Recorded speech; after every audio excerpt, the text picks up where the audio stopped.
Story of Lights prichádza do Komárna, Banskej Bystrice a Košíc, aby priniesla nezabudnutelné svetelné zážitky pre malých aj veľkých. Každé mesto má unikátnu tému.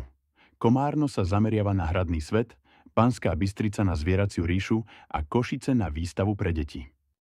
Komárno vás privíta 6-metrovým svetelným hradom a 8-metrovým vianočným stromčekom, ktoré vytvoria kúzelnú atmosféru.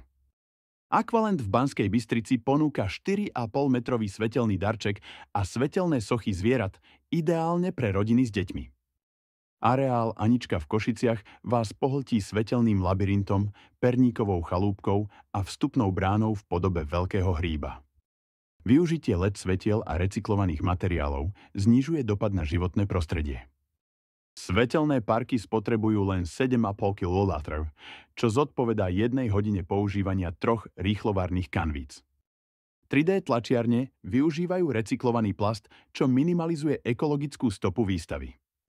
Vstupenky sú dostupné na stránke www.storyoflights.sk, čím sa znižuje potreba tlačených lístkov.